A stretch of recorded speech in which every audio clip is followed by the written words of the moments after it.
شکر پروردگار عالم کا کہ ہمیں ایک دفعہ پھر مجلس حسین ابن علی برپا کرنے کی، اس میں شریک ہونے کی توفیق نصیب ہوئی۔ بارہا تو اس سے دعا کرتے ہیں ہمارے قلوب کو، ہماری اس مجلس کو نور محبت و معرفت و مودت و اطاعت اہل بیت سے منور فرما دے۔ بارہا اپنے خلیفہ اور ہمارے امام کی ایک خاص نظر کرم ہمارے شامل حال فرما۔ ایک دفعہ تعجیل فرج کے لیے بلند آواز سے درود بھیج دیے گا محمد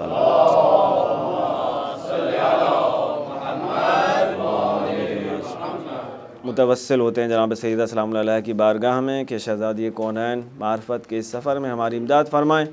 ایک دفعہ دیا درود بی بی کی بارگاہ میں۔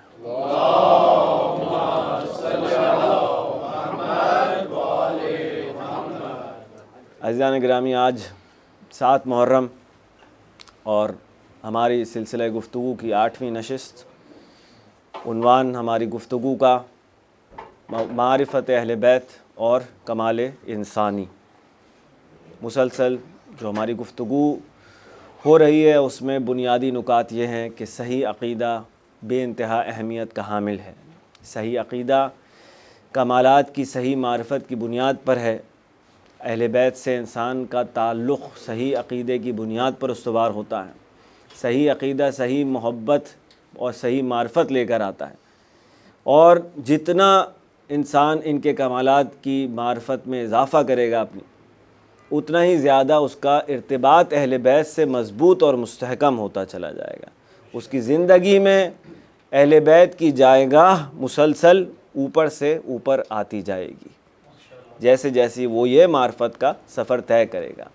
اور دوسرا زاویہ اس گفتگو کا یہ ہے کہ جیسے جیسے اہل بیت کے کمالات کی معرفت میں اضافہ ہوتا ہے، انسان کے اپنے کمالات میں بھی اضافہ ہوتا چلا جاتا ہے، کیونکہ انسان جس سے محبت رکھتا ہے اس کی صفات، اس کے کمالات لا محالہ اس میں منتقل ہوتے ہیں۔ ٹھیک ہے، یہ تقریباً اب تک کے بنیادی جو نکات تھے ہمارے، اس کا خلاصہ تھا۔ کل کی گفتگو میں ہم نے دیکھا، ایک دفعہ بلند آواز سے درود بھیج دیے گا محمد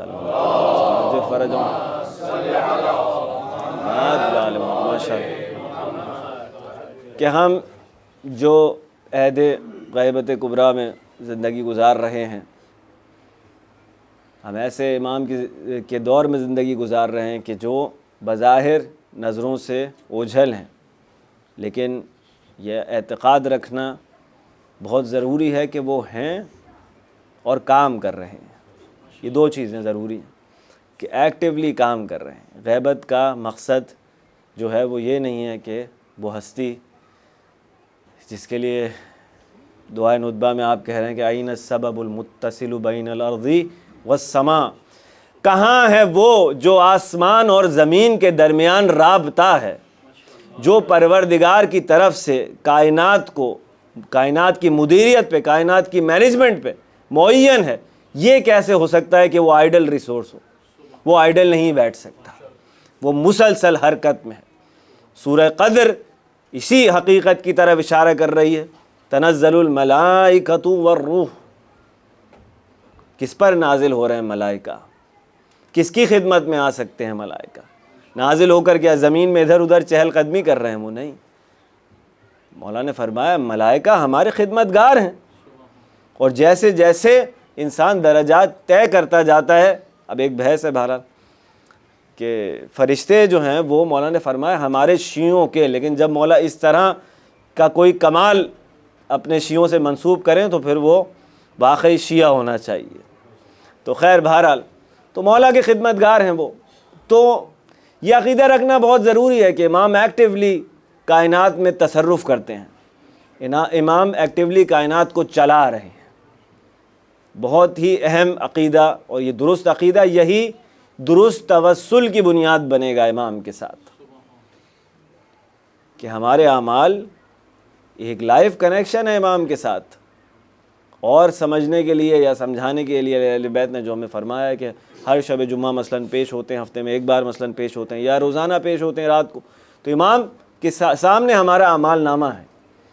اور بہترین تعبیر جو ہے وہ آیت اللہ بہجت کی ہے کہ ہمارا کلام ہمارے اپنے کان تک نہیں پہنچتا کہ زمانے کے امام تک پہنچتا ہے۔ تو اگر پروردگار کہہ رہا ہے کہ میں تمہاری شہ رگ سے زیادہ قریب ہوں، تو اس کے خلیفہ کو ہماری شہرت سے زیادہ قریب ہونا چاہیے، کیونکہ وہ مظہر ہے اس کا۔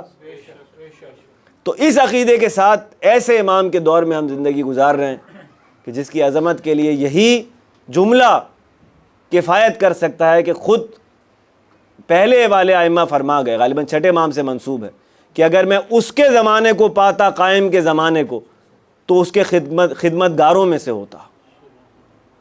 اللہ اکبر! دیکھیں آپ عزیزان گرامی، کیسا عظیم امام ہے جس کی نصرت کی تمنا انبیاء کر کے چلے گئے، جس کی نصرت کی تمنا ائمہ کرتے رہے کہ کاش ہم مثلا، ظاہر پروردگار نے وظائف قرار دیں، اور عیسیٰ علیہ السلام کا امتیاز تھا یہ کہ پروردگار نے ان کی قربانی کو، ان کی عظیم جو قربانی تھی اس کو قبول کر کے ان کو امام کے انصار میں سے قرار دیا۔ تو سمجھنا چاہیے ہم کس امام کے جو ہے وہ ٹائم میں زندگی گزار رہے ہیں۔ اور کل میں کہہ رہا تھا، کچھ واقعات ہم نے دیکھے کہ انسان، امام کے پاس جو ہیں وہ جابز بہت ہیں کرنے کے لیے، جاب اوپننگز بہت آئی ہوئی ہیں اور ہمیشہ رہتی ہیں ہر دور میں، صرف انسان کو اپنا میرٹ پروف کرنے کی ضرورت ہے۔ تو تھوڑی سی احتیاط اور یہ خیال رکھنا اپنے اعمال میں، اپنی افکار میں، کہ امام دیکھ رہے ہیں، امام گواہ ہیں، اور کاش ہم ان کے خدمت گاروں میں سے ہو جائیں۔ یہ تمنا اپنے دل میں جگا کے رکھنا۔ بعض اوقات شیطان آ کے کہتا ہے کہ تم کہاں اور وہ کہاں، تو یہ امید ہی رکھنا بیکار ہے۔ تو اس بہانے گناہ کی طرف انسان کو آسانی سے لے جاتا ہے، لیکن ایک انسان بلند ارادہ اور عظمت کے ساتھ ہے کہ نہیں، ٹھیک ہے ہم گناہ گار ہیں، سب کچھ ہے، لیکن کوئی تو کام ہوگا مولا کے پاس۔ ہر انسان کے حساب سے اس کے لیے کام ہے نا، اور پریشانی کی بات نہیں، مولا صرف انسان کا ایمان دیکھ رہے ہیں، اس کا دل دیکھ رہے ہیں۔ اور خلیفۃ اللہ حسین ابن علی نے بتا دیا کہ جون جیسا غلام بھی ساتھ ہے اور زہیر جیسا سردار بھی ساتھ ہے۔ تو بینک بیلنس دیکھ کے مولا امپلائی نہیں کرتے، دل دیکھ کے امپلائی کرتے، خلوص دیکھ، ایمان دیکھ کہ قلب کتنا پاک ہے تمہارا۔ تو کل ہم نے کچھ مثالیں بہرحال دیکھی تھیں، اور انسان کو اپنے آپ کو آمادہ کرنا چاہیے کہ زیادہ سے زیادہ جو ہے وہ صفات عالیہ کا ذکر ہو رہا تھا کہ صفات عالیہ کا حصول ضروری ہے، صفات رذیلہ سے نجات ضروری ہے۔ اب بنو امیہ اور ثقیفہ کے کامیاب ہونے کے باعث جو نحوستیں اور مصیبتیں اسلامی معاشرے پہ نازل ہوئیں، ان میں سے ایک یہ ہے کہ صحیح عقائد جو ہیں وہ رائج نہیں ہو سکے، صحیح افکار رائج نہیں ہو سکے۔ بے انتہا اہمیت ہے اسلام کے اندر توسل کی۔ اور اب جیسے میں کہہ رہا تھا کہ آپ جو ماشاءاللہ شہداء کے شہر سے ہیں، شہداؤں کے خاندان سے ہیں، آپ کو اور مجھے بڑی گہرائی سے اس بات کو سمجھنے کی ضرورت ہے کہ ہم ایسی فضا میں سانس لیتے رہے اب تک کہ جہاں اہل بیت سے توسل پر ہمیں مشرک اور کافر کہا جاتا، تو ہم شہداء سے توسل کو کیسے سمجھیں گے؟ ہم پر ایسی فضا مسلط ہے کہ جس میں ہمیں اہل بیت سے توسل پہ مشرک اور کافر کہا جا رہا، تو ہم کیسے اس عقیدے تک پہنچیں؟ اور یہی ہے فرق کہ باطل نظاموں میں جو سب سے بڑا ایک نقصان ہے وہ یہ ہے کہ حق و باطل کی تشخیص نہیں ہو سکتی کہ حق ہے کیا آخرکار، کس طرح ان کو الگ الگ کریں۔ تو شہداء سے توسل کی بہت ہی زیادہ اہمیت ہے، بہت ہی زیادہ۔ اور کیونکہ اس نظام کے اندر ہائرارکیز ہیں، جو نظام ہے پروردگار کا، اس میں ہائرارکیل سسٹم ہے، درجات ہیں، تو سفارشیں بہت کام آتی ہیں، سفارشیں بہت کام آتی ہیں۔ اور شہداء یہ نہیں خالی کہ کسی اور ملک کے یا محاذ پہ یا جیسے بھی، اگر معصوم کہہ رہے ہیں کہ حب اہل بیت میں مر جانے والا، تو پتہ چل رہا ہے کہ خود اہل بیت سے محبت رکھنا ایک کام ہے، ایک فریضہ، ایک مشکل کام ہے، ایک چیلنج ہے۔ تو انسان یہ نہ سمجھے کہ کوئی گھر سے کام کے لیے نکلا تھا، اگر اس کو شہید کیا گیا ہے اہل بیت سے محبت کی جرم میں، تو یقیناً اس کا ایک درجہ ہے، ایک مقام ہے۔ اب وہ صاحب مقام ہو گیا، اپنی جان سے گزر کے صاحب مقام ہو گیا، ہم سب سے تو اوپر آ گیا نا۔ وہ اہل بیت سے جو اس کا فاصلہ ہے وہ ہم سے بہت کم ہے، ٹھیک ہے نا. اور میں نے کل اشارہ کیا تھا آپ سے کہ شہداء ان افراد میں سے ہیں جن کی ڈیوٹیاں ہوتی ہیں, سرکار کے لیے وہ کام انجام دے رہے ہوتے ہیں. تو اس فرہنگ کو ہمیں رائج کرنا ہے اپنے گھروں میں, اپنے احباب میں, جہاں جہاں ہم کر سکتے ہیں, اپنے خاندانوں میں, کہ نہیں شہداء سے توسل کرو. پروردگار کہہ رہا ہے کہ وہ زندہ ہیں, وہ رزق پاتے ہیں, تم ان کی حیات کو سمجھ نہیں سکتے. اسی پیرلل ریلم کے اندر عالم مادہ میں ہم ہیں, وہ پیرلل ہے. ان کو کیا اختیارات ہیں ہمیں نہیں پتا, لیکن ہے توسل کارآمد ہے. چھوٹا سا واقعہ, کل میں کتاب کا ذکر کر رہا تھا آپ سے, 3 منٹ قیامت میں. ایک سپاہی جو کسی آپریشن میں زخمی ہوئے تھے, 3 منٹ کے لیے ان کی جو ہے وہ ایک آپریشن, ان کی سرجری ہو رہی تھی, اس کے دوران 3 منٹ کے لیے ان کی ہارٹ بیٹ بند ہوئی. اس میں جو کچھ انہوں نے دیکھا وہ رقم ہوا, اس کتاب کی شکل میں محفوظ ہے. 3 منٹ قیامت. تو اس میں انہوں نے ایک قصہ نقل کیا کہ ہمارے ساتھ جو ہیں وہ ایک سپاہی تھے, ان کا نام انہوں نے آئیڈینٹی چھپانے کی غرض سے سید آغا کر کے ان کو جو ہے وہ مینشن کیا. اور اب ان کے جو کمانڈر تھے وہ جواد محمدی اس کا نام تھا, شہید کا, بعد میں شہید ہوا وہ. تو اس کتاب کا انہوں نے جو ڈیڈیکیٹ کیا ہے وہ اسی جواد محمدی کے نام کیا ہے. کیوں کیا؟ کہنے لگے کہ جب سے میں یہ دیکھ کر آیا واپس آ گیا, تو اس عالم برزخ میں میں نے بہت سے ایسے چہروں کو دیکھا کہ جو شہید تھے, اور میں دیکھ رہا ہوں کہ یہ شہید ہیں, بغیر حساب کتاب کے ان کو اس برزخی جنت میں داخل کیا جا رہا ہے. تو جب میں واپس آیا تو جب کوئی چہرہ سامنے آتا تو مجھے یاد آتا تھا کہ میں نے اس کو دیکھا ہے, پھر یاد آتا تھا وہاں دیکھا تھا اس شہداء کی لائن میں. تو اب یہ منتظر ہے کہ شاید کوئی جنگ ہونے والی, شہید کیسے ہو جائیں گے, حالات تو سب ٹھیک ہیں. سارا شام کا معاملہ شروع ہو گیا داعش کا. تو اس میں جب انہوں نے اپنا نام لکھوایا, جو رائٹر ہے تو اس کا نام آ گیا.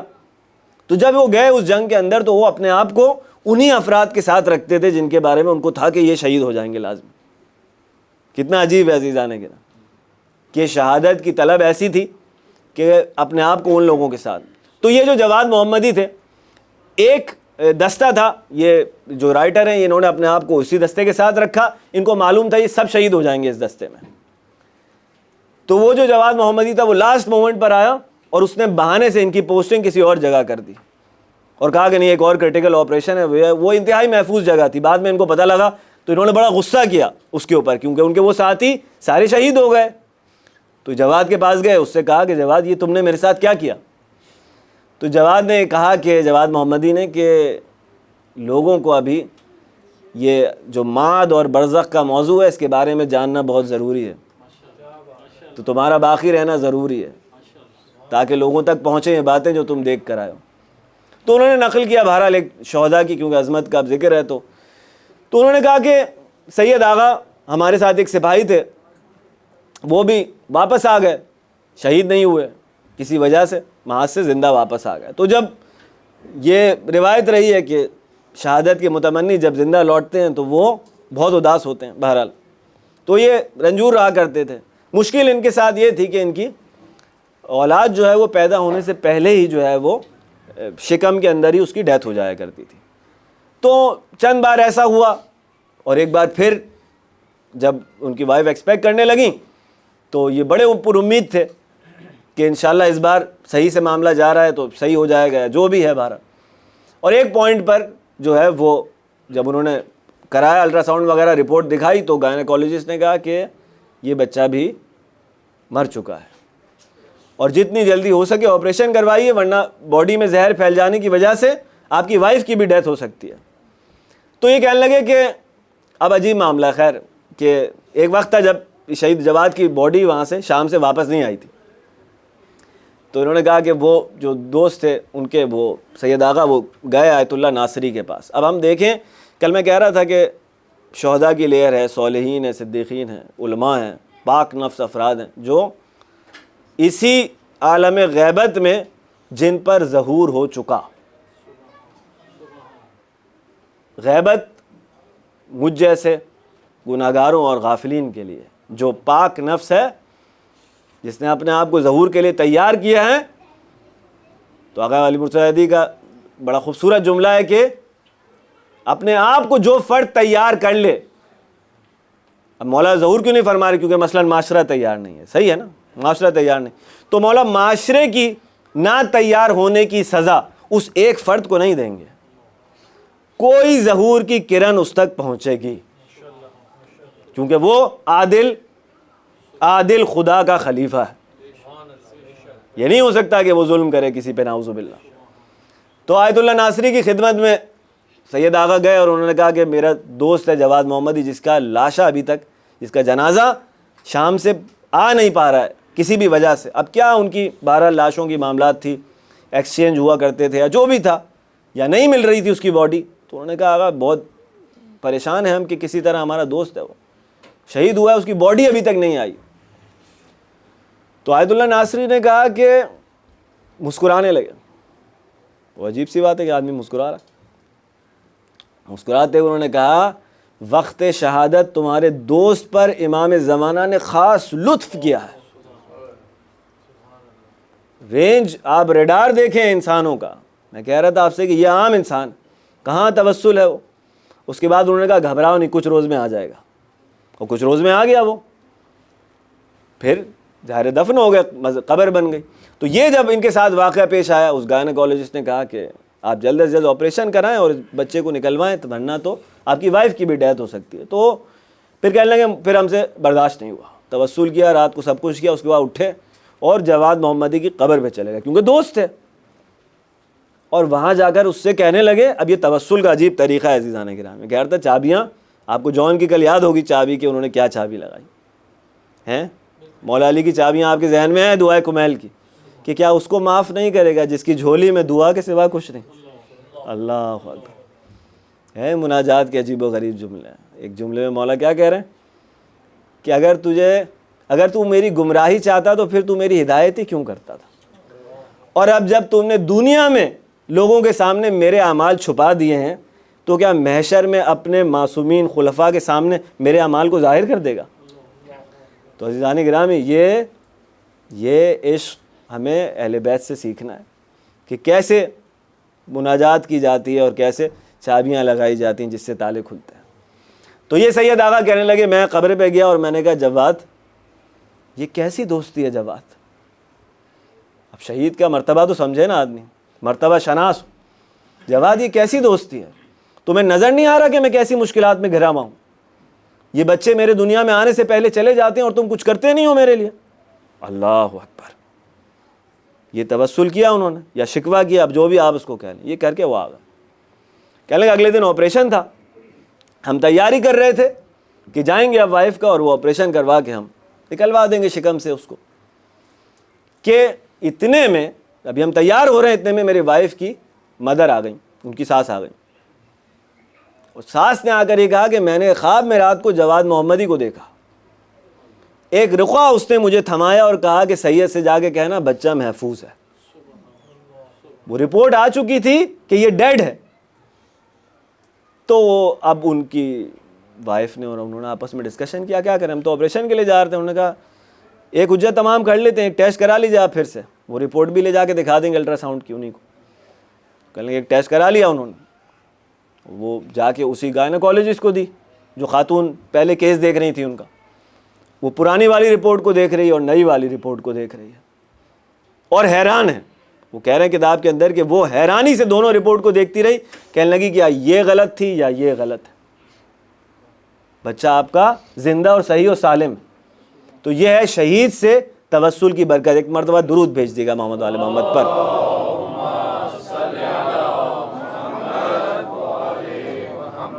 توسل عزیزان گرامی خود معصومین سے، حضرات معصومین سے، یہ جو صفات عالیہ کا حصول ہے، صفات رذیلہ سے نجات ہے، توسل کے بغیر یہ راستہ ممکن نہیں ہے۔ ہم کہہ رہے ہیں منتہی الحلم میں آپ پر سلام ہو، معدن الرحمہ آپ پر سلام ہو۔ ہمارے اپنے حلم کی کیا کیفیت؟ بچے کو ہم ایک دفعہ سمجھاتے ہیں، 2 دفعہ، تیسری دفعہ ہم برسنا شروع کر دیتے ہیں اس میں۔ یہی ہے نا ہماری حالت۔ یہ راستہ سوائے معصومین کی مدد کے طے نہیں ہو سکتا۔ تو توسل دنوں رات، صبح و شام ان سے مدد، چیک اینڈ بیلنس، اپنے آپ کو گیج کرنا کہ میں کہاں کھڑا ہوں۔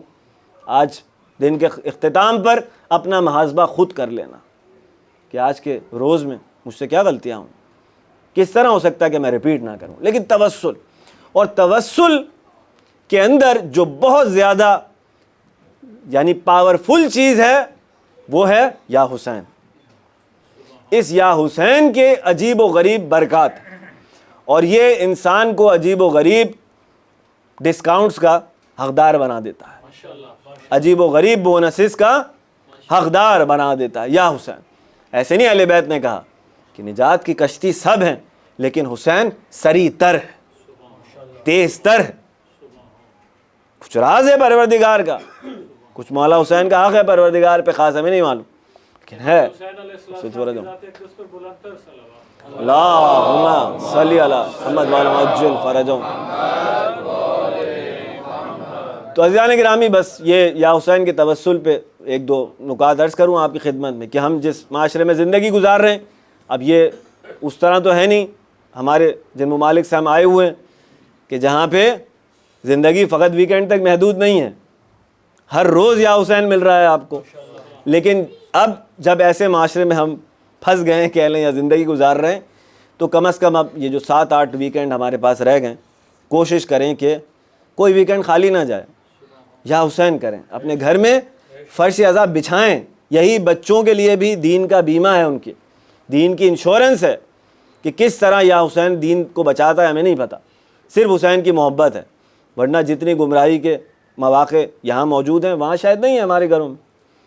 تو کس طرح پلاننگ کریں کہ 7-8 ویکینڈ ہیں, ابھی 3 عاشور کے بعد شاید آئیں گے اسی محرم میں, پھر سفر کے 4 ہوں گے.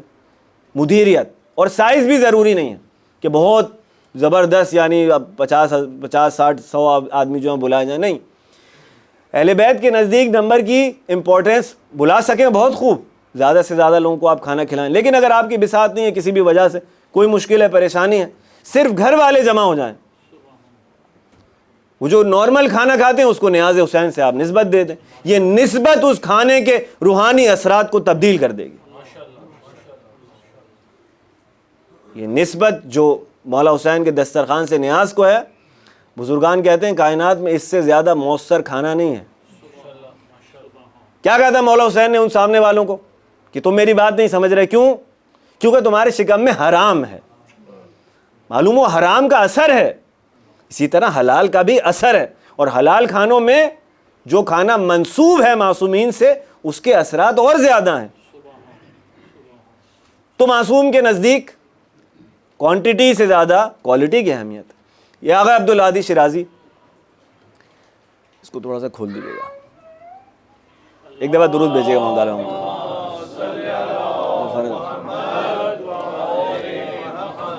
جزاک اللہ. اب یہ آغا سید عبدالہادی جو ہیں یہ مرجع بھی تھے, اور امام حسین سے بڑے عجیب ان کو مولا سے بڑا عجیب عشق تھا, اور ان کی عجیب و غریب جو ادائیں تھیں ان میں سے ادا کہوں گا میں تو عاشقانہ, وہ یہ تھی کہ جب نماز کے لیے کھڑے ہوتے تھے تو تکبیرۃ الاحرام سے پہلے کہتے تھے السلام علیکہ یا ابا عبداللہ. یہ دستور تھا ان کا, روٹین, خالی محرم میں نہیں, روٹین تھا. پوچھا کسی چاہنے والے نے, آغا صاحب یہ دستور کی وجہ کیا؟ تو کہتے تھے نماز حسین کی وجہ سے باقی ہے, تو پہلے اس کو سلام کرتا ہوں, کیوں؟ اس کا احسان ہے. یاد تو رکھے انسان, دیتے نا سر حسین تو پڑھتا نماز کون. تو عزیزان گرامی, اب یہ آغا کے پاس جو ہے وہ ایک محرم, تھوڑا آگے تشریف لے آئیں حیدر بھائی, آپ بھی آگے آ جائیے, تھوڑا سا پیچھے لوگ آ رہے, ایک دفعہ درود بھیجیں صلی اللہ علیہ محمد وعلی فرج. شیعہ ہونے کا یہ فائدہ ہے کہ 3-4 حیدر نامی افراد خود بخود جو ہے وہ آگے آ جاتے, اور اگر علی بھائی کہہ دیتا تو 4-5 آ جاتے شاید اور زیادہ. یا علی مدد, ماشاء اللہ. تو اب یہ آغا سید عبدالہادی شیرازی, ظاہر ہے علماء کا یہ روٹین ہوتا ہے کہ محرم جب بھی آتا ہے, کہیں سے دعوت آ جاتی ہے تو اپنے شہر کو چھوڑ کے وہ دوسری جگہ پہ جاتے ہیں تبلیغ کرنے کے لیے. تو ایک دفعہ محرم کے بعد جو ہے ایک شخص آیا ان سے ملنے کے لیے, اور اس نے کہا کہ آغا سید آپ اس بار کہاں گئے تھے مجلس پڑھنے کے لیے؟ تو انہوں نے کہا کہ اس بار تو کہیں بھی نہیں گیا میں, اتفاق ایسا تھا کہ کہیں سے یا تو دعوت نہیں آئی یا کچھ مصروفیت تھی, جو بھی, اس بار یہ توفیق مجھے نصیب نہیں ہوئی. تو اس نے کہا کہ اچھا, عجیب یہ ہے کہ میں نے آپ کو خواب میں دیکھا, عجیب خواب دیکھا میں نے. کیا خواب دیکھا؟ اس نے کہا کہ میں نے خواب دیکھا کہ باب الحوائج ابو الفضل عباس بیٹھے ہوئے ہیں، ان کے سامنے ایک رجسٹر ہے، اس میں عزاداروں کے نام لکھے ہوئے ہیں، عزاداروں کے نام لکھے ہوئے ہیں، ساتھ میں مولا حسین کھڑے، اور مولا حسین کو میں نے یہ کہتے ہوئے سنا کہ سید عبدالہادی کا نام عزاداروں کی فہرست میں لکھو اس بار کے۔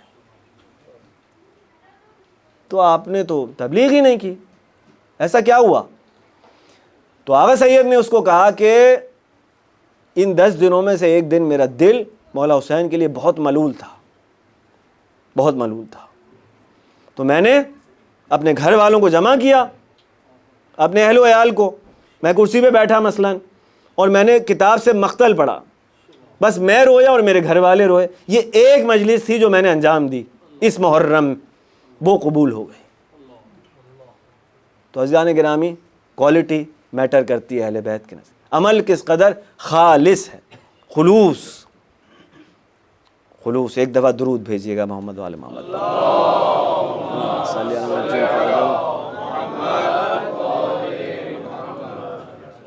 اب آپ اہل بیت سے جو ہیں وہ توسل کر رہے ہیں، اور زیارت جامعہ کہہ رہی ہے کہ اے کہف الورا آپ پر سلام، کہف الورا۔ تو کہف کیا ہے؟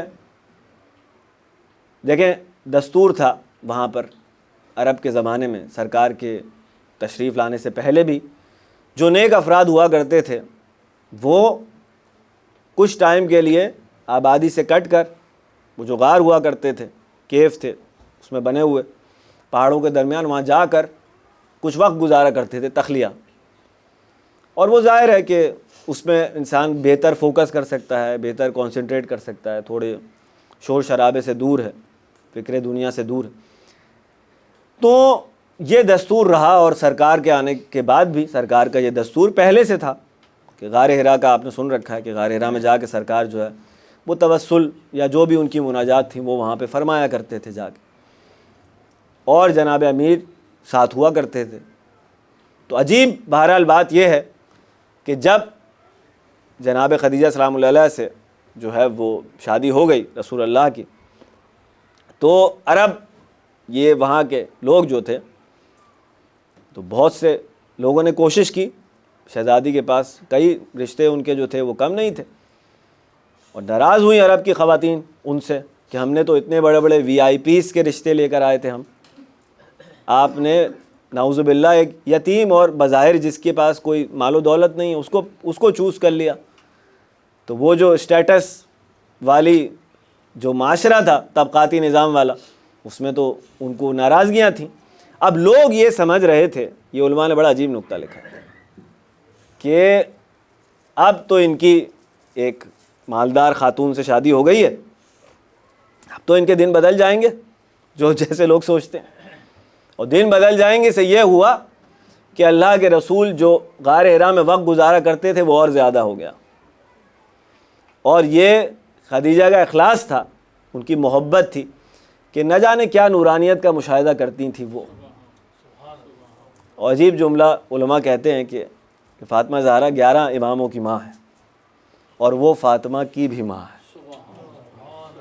دیکھیں کہ وہ جس کے 400 سے زائد تو امپلائیز تھے شاید، اس کے کتنے کاروان اس کے انٹرنیشنل ٹریڈ ہو رہی تھی مختلف کنٹریز میں، ایجپٹ جا رہے ہیں، سیریا، اور وہ اپنے ہاتھ سے کھانا لے کر اس پہاڑی پہ چڑھ کے آیا کرتی تھیں اس عبادت کے۔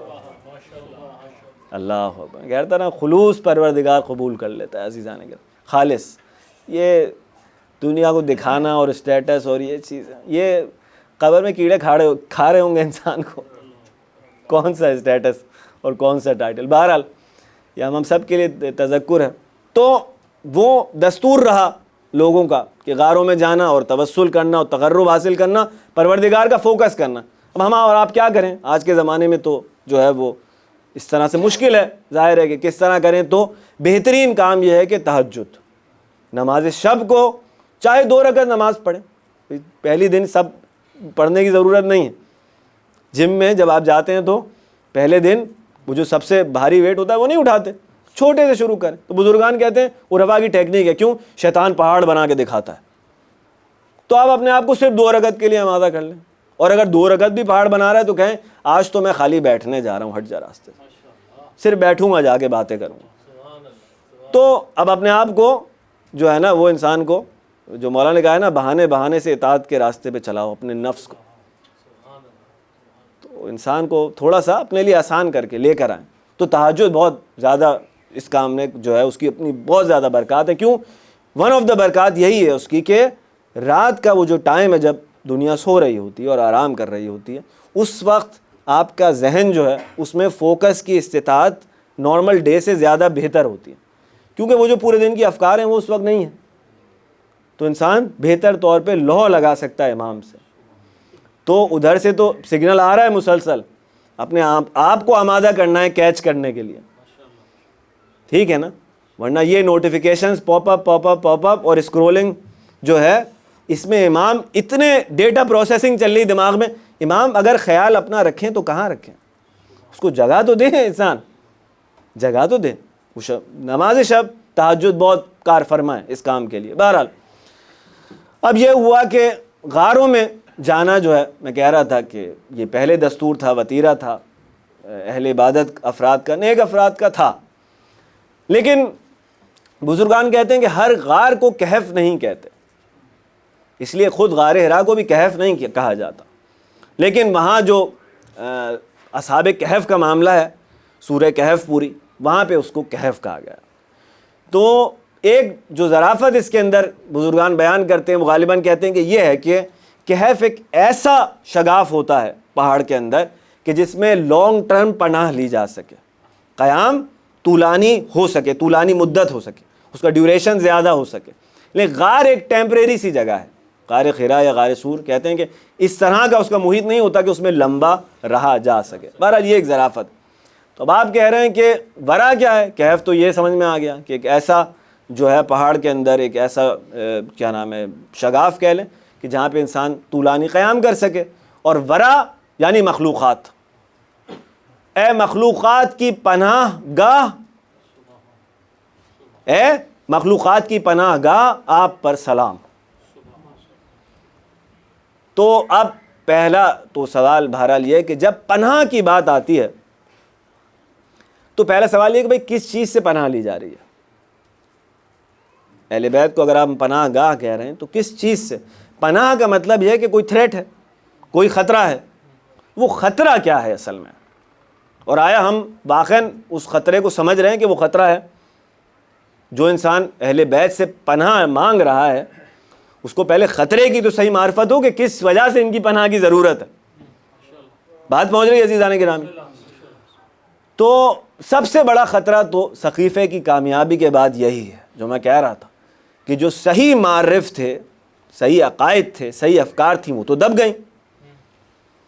یہ جو مولا حسین کہہ رہے ہیں جب وہ ملا ہے مروان ان کو اگلے دن, جب مولا نے اس بیعت کو ٹالا ہے تو اگلے دن بازار میں مروان سے مولا کی ملاقات ہوئی. تو کیا کہہ رہا ہے کہ فرزند رسول میری آپ کو نصیحت ہے, ایک دوستانہ مشورہ ہے. کیا ہے؟ کہ آپ یزید کی بیعت کر لیجئے, اس طرح آپ نقصان سے بچ جائیں گے, ورنہ تو آپ کی زندگی. اب یہ تھریٹ بھی ہے اس میں, اور بظاہر ایک سافٹ لینس بھی ہے بظاہر اس میں. تو مولا نے فرمایا کہ اگر یزید جیسا شخص اسلام کا حاکم ہو, یہ ہے حکومت کی اہمیت, کہ جو حاکم ہوتا ہے وہ کس طرح سے اثر انداز ہوتا ہے اپنے محکوم جو اس کی رعایا ہوتی ہے ان کی افکار پہ. مولانا نے کہا یزید جیسا شخص اگر اسلام کا حاکم ہو تو اسلام کی فاتحہ پڑھ لینا چاہیے, اسلام کی فاتحہ پڑھ لینا چاہیے. اور یہ امام ہے جو اس خطرے کو محسوس کر رہے ہیں. عوام کا جو میجورٹی ہے وہ اس کو وہ خطرہ نظر ہی نہیں آ رہا. یہ امام ہے جنہوں نے یہ پروردگار کی طرف سے ذمہ داری کو قبول کیا, اپنے کاندھوں پہ رکھی, اس علم کو اٹھایا کہ اگر یہ امت خواب غفلت سے میرے خون کے قطروں کے بغیر نہیں جاگ سکتی تو میں اپنا خون بہا دوں گا, لیکن میں اس امت کو جھنجھوڑوں گا اور اس کو جگاؤں گا کہ جاگو. یہ کیسے ہو سکتا ہے کہ بنو امیہ مٹا رہے ہیں دین کو اور تم اپنی زندگی میں مست ہو جیسے کچھ ہوا ہی نہیں. تو انسان کو یہ حسینی نگاہ سے توسل کرنا ہے تاکہ محسوس ہو کہ کتنے ظلمات ہیں. جو آج اس دنیا میں اپنے حال سے راضی ہے, اپنے معاشرے سے راضی ہے, اس دنیا کے نظام سے راضی ہے, وہ اپنے زمانے کے امام کو کیوں پکارے گا عزیزان گرامی؟ کیوں پکارے گا وہ اگر سب کچھ صحیح ہے اس کی نظر میں؟ لیکن یہ نگاہ حسین ابن علی, کیا تم دیکھ نہیں رہے کہ حق پر عمل نہیں ہو رہا اور باطل سے روکا نہیں جا رہا, احکام خدا پامال کیے جا رہے ہیں؟ یہ ہے مولا کی حساسیت. ہم کل کہہ رہے تھے کہ سنقیت جب آتی ہے محب اور محبوب کے درمیان تو وہ چیزیں جو قلب معصوم میں ہوتی ہیں وہ منتقل ہوتی ہیں محب تک. تو یہ نہیں ہو سکتا کہ ہم امام حسین علیہ السلام سے نزدیک ہو رہے ہیں, قریب ہوتے جا رہے ہیں اور اپنے زمانے سے بے پرواہ ہیں. برائی کو برائی سمجھنا ضروری ہے عزیزان گرامی. تو اب پہلی تھریٹ یہ ہے کہ نظام جو دنیا پہ رائج ہے وہ باطل کا نظام ہے. اس میں صحیح عقیدے تک پہنچنا ایک بہت بڑا مشن ہے, انسان کو جتن کرنے پڑتے ہیں صحیح عقیدے تک پہنچنے کے لیے. تو سب سے بڑا خطرہ تو یہی ہے کہ ایسے معاشرے میں زندگی گزاروں جہاں حق تک پہنچنا بہت مشکل ہے. کیسے پہنچوں؟ پھر اب شیطان تو فارغ ہے نہیں, جب نظام اس کا ہے تو اور جس کو کہنا چاہیے فورس کے ساتھ اور طاقت کے ساتھ گمراہ کر رہا ہے لوگوں, وسواس ڈال رہا ہے. اور پھر تیسرا خطرہ وہی اپنے نفس کا خطرہ, وَلَقَدْ خَلَقْنَا الْإِنسَانَ ہے. اور کیا کہہ رہا ہے؟ ہم نے انسان کو خلق کیا اور ہم یہ جانتے ہیں نَعْلَمُ مَا تُوَسْوِسُ بِهِ, جو اس کا نفس اس پر وسوسے کرتا ہے ہم وہ بھی جانتے ہیں. کیوں؟ کیونکہ ہم اس کی شہرک سے زیادہ قریب ہیں. تو خطرات سمجھ میں آ رہے ہیں عزیزان گرامی کہ اس قدر خطرات ہیں. اگر انسان اس خطرے کی معرفت رکھے گا تو اہل بیت کی پناہ کی تلاش کرے گا. ایک دفعہ درود بھیجیے گا محمد وآل محمد پر, صلی اللہ محمد وجل فرجہم. ایک واقعہ عزیزان گرامی بس میں نقل کروں کیونکہ اہل نظر, جیسے میں کہہ رہا تھا کہ درجات جیسے جیسے آگے بڑھتے ہیں انسان کے امام سے سنک بڑھتا ہے اس کا, تو اہل نظر جانتے ہیں کہ کس قدر ظلمات ہیں آج اس دور میں اور صاحب الزمان علیہ السلام کی حکومت کی کس قدر احتیاج ہے اس کائنات کو اس وقت. تو اہل نظر دیکھ رہے ہوتے ہیں. تو ان کے لیے جو ہے وہ بہت بڑی خوشخبری ہوتی ہے یہ کہف الورا کہ اہل بیت کی صورت میں ایک پناہ گاہ موجود ہے. کیونکہ ظلمات کی معرفت ہے اس لیے پناہ کی بھی معرفت ہے کہ پناہ کی اہمیت کیا ہے. آیت اللہ فیری کا ایک واقعہ ہے کہ پرانے رفیق تھے وہ آغا بہجت کے. بہرحال آغا بہجت پہنچے مقامات تک اور کبھی کسی موڑ پر ان کی ملاقات ہوئی آغا بہجت سے, جب دونوں جو ہیں وہ بوڑھے ہو چکے. تو انہوں نے ایک شکوہ کیا ان سے. تو انہوں نے کہا کہ بہجت دیکھو ہم دونوں دوست تھے, ایک زمانے میں رفیق تھے, تم نے کتنی منزلیں طے کر لیں لیکن ہمیں راستہ نہیں دکھلایا, دوستی کا حق تم نے ادا نہیں کیا. تو آغا بہجت کی آنکھوں میں آنسو آ گئے. تو اب انہوں نے کہا کہ میں اصرار کرتا ہوں کہ جو کچھ تمہارے پاس ہے اس میں سے کچھ جو ہو وہ تم شیئر کرو مجھ سے. تو آغا بہجت نے کہا کہ امام علی رضا علیہ السلام نے مجھے صلی اللہ محمد الوجل فرجہم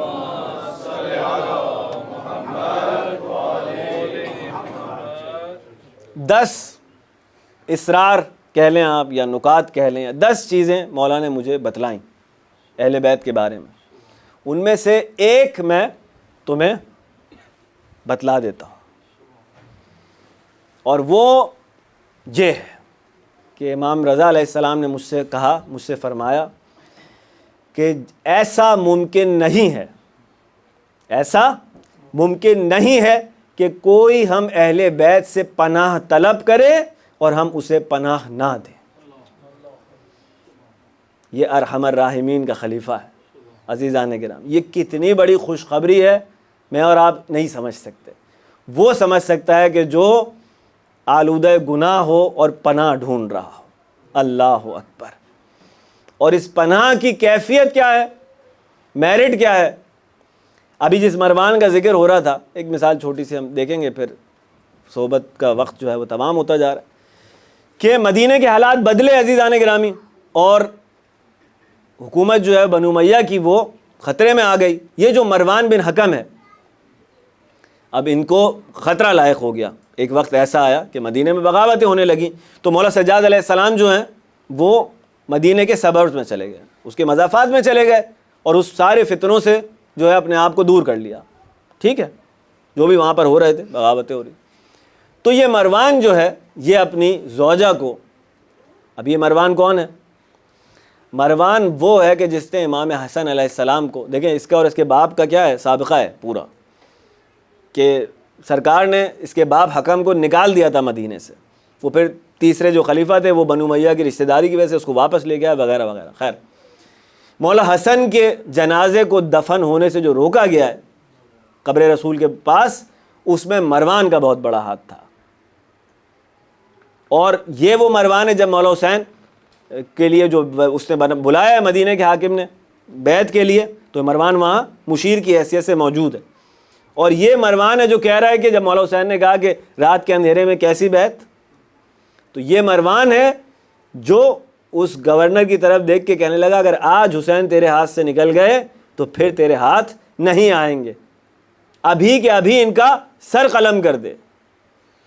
دیکھ رہے ہیں آپ، یہ ہے مروان بن حکم، بدترین دشمن۔ لیکن جب یہ حالات خراب ہوئے مدینے کے، تو مولا سجاد رہائی ہو گئی، واپس تشریف لے آئے۔ اب جو ہیں وہ بنی امیہ گھبراتے ہیں اہل بیت سے، ان پہ ہاتھ ڈالنے سے یا ان کو ایذا پہنچانے سے۔ مولا اس فتنے سے اپنے آپ کو دور کر کے مدینے کے مضافات میں چلے گئے، وہاں پہ قیام کیا مولا۔ تو یہ مروان اپنی بیوی کو لے کر آیا مولا کے در پہ، اور اس نے کیا کہا؟ اس نے کہا حالات خراب ہیں، جان کو خطرہ ہے، میں چاہتا ہوں میری بیوی کو آپ پناہ دے دیجیے۔ دیکھیں کہف الورا میں یہ نہیں ہے کہ خالی مومنین کے لیے پناہ، تمام مخلوقات کی پناہ آپ پر سلام، اور اس پناہ میں دوست اور دشمن نہیں ہے۔ جو بھی پناہ مانگے گا، مولا سجاد نے اس کی زوجہ کو پناہ دے دی اور اس کو اپنی مہمانی میں لے لیا۔ اب وہ مولا کے گھر میں، مولا اس کی جو ہے سارا کھانا پینا سب انتظامات رہن سہن کے مولا کر رہے ہیں۔ تو یہ ہے پناہ۔ کل میں عرض کر رہا تھا پرسوں کہ حور علیہ السلام کا جب ذکر ہو رہا تھا کہ اتنی جو مشکلات مولا حسین پر ٹوٹی ہیں، مولا کہہ سکتے تھے کہ حور اب جب آئے ہو تم پناہ لینے کے لیے تو اب ہم تمہیں کیا پناہ دیں، اب ہمیں کیا فائدہ، نعوذ باللہ۔ لیکن یہ ہے عزیزان گرامی اہل بیت، جب جس نے پناہ چاہی انہوں نے اس کو پناہ دے دی۔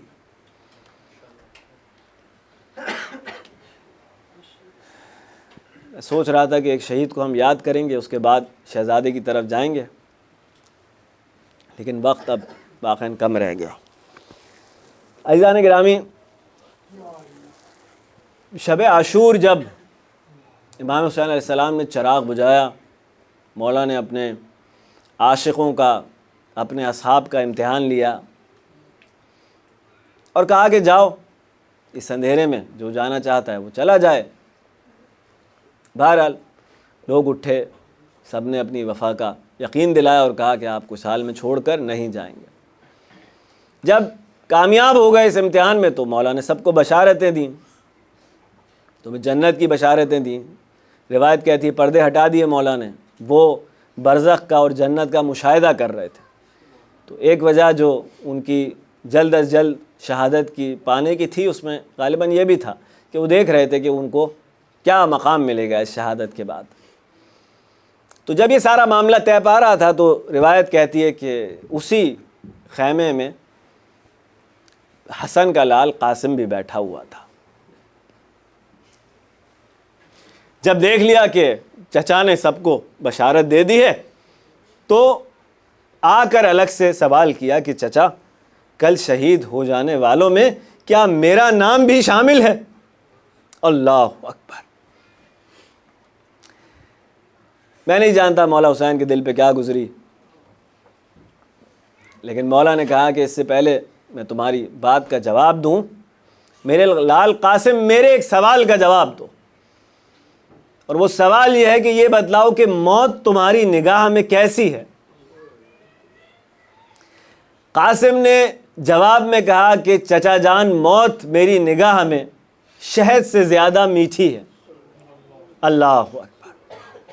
یہ جواب سن کر میں کہتا ہوں مولا حسین کا چہرہ کھل اٹھا۔ اس کے بعد مولا نے کہا قاسم تم اپنا پوچھ رہے ہو، ارے کل تو شہید ہو جانے والوں میں علی اصغر کا نام بھی ہے۔ ایک مرتبہ قاسم گھبرا گیا، گھبرا کے کہنے لگا چچا جان کیا یہ دشمن ہمارے خیموں میں گھر آئیں گے، خیموں میں گھس آئیں گے؟ عزیزان گرامی 13 برس کا قاسم ہے لیکن اس کی غیرت کا کیا معیار۔ گھبرا کے پوچھ رہا ہے کہ چچا جان کیا یہ دشمن ہمارے خیموں کے اندر آ جائیں گے؟ ایک مرتبہ مولا حسین نے کہا کہ نہیں قاسم، یہ دشمن نہیں آئیں گے، لیکن میں علی اصغر کو میدان میں لے کے جاؤں گا، وہاں اس کی شہادت ہوگی۔ عزیزان گرامی، اب عاشور کا دن آیا اور بنی ہاشم جانا شروع ہوئے۔ بس وہ وقت آ گیا جب قاسم اجازت لینے کے لیے مولا حسین کی خدمت میں آ گئے۔ اب ذرا قاسم اور مولا حسین کے رشتے کو ہم سمجھنے کی کوشش کریں۔ دیکھیں جب مولا حسن دنیا سے گئے ہیں نا، تو قاسم جو حسن کا یتیم ہے یہ 2 یا 3 برس کا تھا جب مولا حسن تشریف لے گئے۔ اور کتنا پیار تھا مولا حسین کو مولا حسن سے کہ راوی کہتا ہے کہ جب دفن کیا ہے مولا حسن کو تو اس کے بعد مولا حسین نے ایک جملہ فرمایا عجیب۔ وہ جملہ یہ تھا کہ بھیا حسن تمہارے بعد حسین اب کبھی خوشبو نہیں لگائے گا، اب کبھی اپنے آپ کو معطر نہیں کرے گا۔ یہ اس حسن کا لال ہے قاسم جسے باپ بن کر حسین نے پالا ہے اپنے ہاتھوں سے۔ کربلا میں اس کی عمر 12 یا 13 سال سے زیادہ نہیں ہے۔ اب یہ آیا کہ چچا ہمیں بھی جانے کی اجازت دے دیجئے۔ عزیزان گرامی، روایتیں بہرحال روایتیں جو کہتی ہیں وہ کہتی ہیں، لیکن عجیب و غریب روایت یہ ہے کہ نہ جانے کس طرح حسین نے ایک مرتبہ قاسم کو جانے کی اجازت دے دی، مگر جو عجیب جملہ مقتل میں لکھا ہوا ہے وہ یہ ہے کہ جیسے ہی قاسم چند قدم چلا تھا ایک مرتبہ دوڑ کے جا کر قاسم سے لپٹ گئے۔ اور عزیزان گرامی پھر مقاتل نے لکھا کہ چچا بھتیجے دیر تلک روتے رہے ایک دوسرے سے لپٹ کر، اور پھر وہ منزل آئی جب قاسم نے حسین کو چومنا شروع کر دیا۔ ارے کبھی سینے کے بوسے لیتے تھے، کبھی ہاتھوں کے بوسے لیتے تھے، لیکن حسین چھوڑ نہیں رہے تھے۔ ایک مرتبہ قاسم نے قدموں پہ گر کے بوسے لینا شروع کیے، حسین گھبرا گئے۔ ارے جاؤ قاسم تمہیں اجازت دی۔ اللہ اکبر۔ حمید ابن مسلم جو دشمن کا راوی ہے، جس کی ذمہ داری ہے کہ جنگ کے واقعات لکھے، وہ کہتا ہے کہ ہم نے دیکھا بنی ہاشم کے خیموں سے ایک چاند کا ٹکڑا نکلا۔ ارے اس بچے کی عمر اتنی کم تھی کہ ہم نے دیکھا اس کے بدن پر جنگی لباس نہیں تھا، کیونکہ اس کے ناپ کا جنگی لباس نہیں ہوا کرتا۔ اس کے جسم پہ زرہ نہیں تھی جو اس کو تیروں نیزوں سے بچائے۔ اس کے سر پہ جنگی خود نہیں تھا، ارے امامہ پہن کر آیا تھا۔ میں نے اس کے قدموں پر نگاہ ڈالی، جنگی جوتے نہیں تھے، عام نالین تھے۔ ہم اس شش و پنج میں تھے کہ یہ کون ہے کہ اس نے رجز پڑھنا شروع کیا۔ جو مجھے نہیں جانتا وہ مجھے جان لے، میں سبط رسول حسن ابن علی کا لال ہوں۔ اے عمر سعد، یہ کہتا ہوا حملہ کیا، اے عمر سعد تو سائے میں ہے، میرا چچا دھوپ میں ہے، تو پانی پی رہا ہے، میرا چچا پیاسا ہے۔ ارے وائے ہو تجھ پر۔ عزیزان گرامی، قاسم لڑتا جا رہا تھا کہ کسی نے کہا کہ یہ حسن کا لال ہے، ارے علی کا پوتا ہے، اسے گھیر کر مارو۔ پس عزیزان گرامی، راوی کہتا ہے کہ تلواریں پڑ رہی تھیں، نیزے پڑ رہے تھے، ہر ضرب پر آواز آتی تھی واماں، اے میرے چچا میری مدد کو آئیے۔ راوی نے لکھا حسین اس طرح طرح سے جھپٹے قاسم کو لینے کے لیے کہ جیسے شیر اپنے شکار پر جھپٹتا ہے۔ پس چاروں طرف گرد و غبار تھا، کسی کو کچھ سجھائی نہیں دیتا تھا۔ گھوڑے ادھر سے ادھر دوڑ رہے تھے، شاید قاسم کی صدا جو آ رہی تھی ہر ٹاپ پر پکارتا تھا، واماں، اے چچا میری مدد کو آئیے۔ اور پھر راوی کہتا ہے کہ جب گرد و غبار نیچے بیٹھنے لگا تو ہم نے دیکھا کہ حسین اپنی آغوش میں اس جوان کا سر رکھے ہوئے کہہ رہے تھے، قاسم تیرے چچا پر کتنا سخت ہے کہ تو مدد کے لیے بلائے اور چچا مدد کے لیے نہ آ سکے۔ ارے جب لاش پر پہنچے تو بہت دیر ہو چکی تھی۔ راوی نے لکھا، لاشے کو اٹھایا، خیمہ گاہ کی طرف چلے، قاسم کے قدم خاک کربلا پر لکیر بنا رہے۔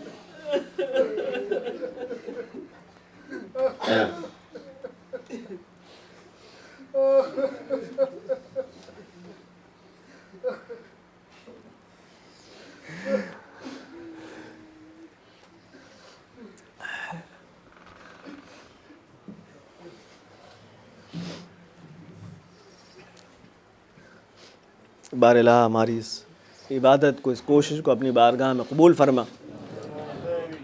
حاضرین محفل کی، بانیان محفل کی، منتظمین کی، جنہوں نے زحمت اٹھائی ہے، بار الہ تیری محبوب ہستیوں کے ذکر کا فرش بچھایا ہے، ان کی تمام مومنین کی جو جہاں کہیں بھی عزاداری برپا کر رہے ہیں، ان کی تمام شرعی حاجات کو پورا فرما۔ بار الہ ہم میں سے جو بیمار ہیں ان کو شفائے کلی، شفائے کاملہ عطا فرما۔ جو مقروض ہیں ان کے قرضوں کو غیب سے ادا فرما دے۔ حضرت حجت کے ظہور میں تعجیل فرما، ہمیں حضرت کے اعوان و انصار غلاموں میں قرار دے۔ ماتم حسین۔